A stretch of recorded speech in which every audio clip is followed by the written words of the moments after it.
Bismillahirrahmanirrahim. Assalamualaikum warahmatullahi wabarakatuh. Alhamdulillah wassalatu wassalamu ala asrafil anbiya'i wal mursalin wa sayyidina Muhammadin wa ala alihi wa sahbihi ajma'in, amma ba'du. Pertama-tama mari kita panjatkan puja dan puji syukur kita terhadap Allah Subhanahu wa Ta'ala yang Maha Pengasih tak pernah pilih kasih dan Maha Penyayang yang sayangnya tak terbilang.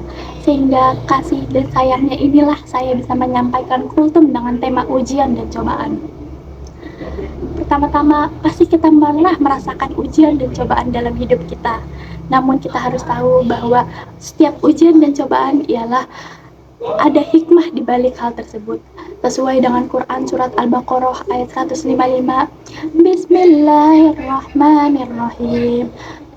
Walanabluwannakum bisay'in minal khawfi wal ju'i wa naqsim minal amwali wa nafsi was samarat wa basyirus sabirin.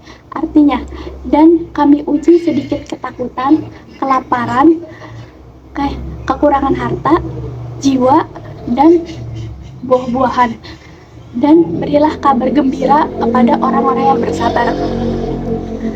Dari ayat di atas kita tahu bahwa ujian dan cobaan adalah sunnatullah yang pasti akan kita hadapi dalam kehidupan.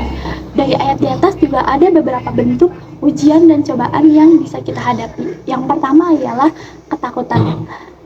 Setiap orang pasti pernah merasakan ketakutan akan gagal, ketakutan akan kehilangan pekerjaan. Namun dalam kondisi tersebut bisa menjadi jalan kita untuk mendekatkan diri kepada Allah.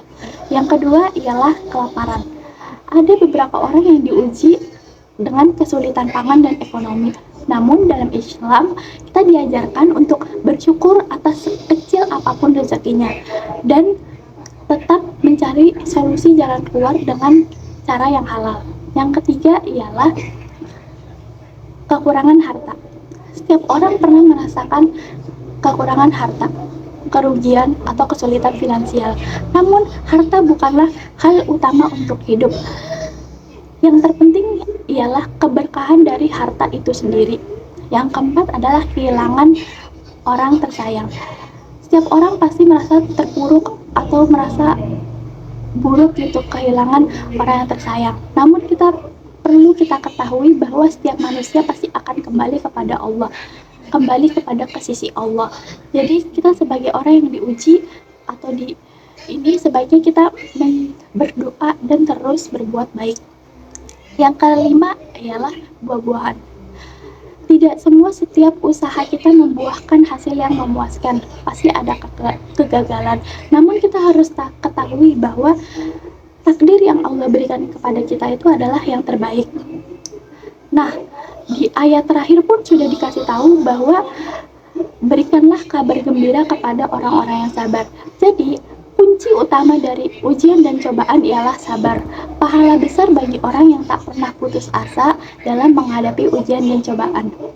Dari ayat tersebut kita belajar bahwa sebenarnya tuh ujian dan cobaan bukanlah hukuman bagi kita, namun sebagai kasih sayang Allah kepada kita. Semoga dengan ujian dan cobaan ini kita bisa mendapatkan kesabaran yang lebih luas dan mendapatkan kabar gembira dunia dan akhirat.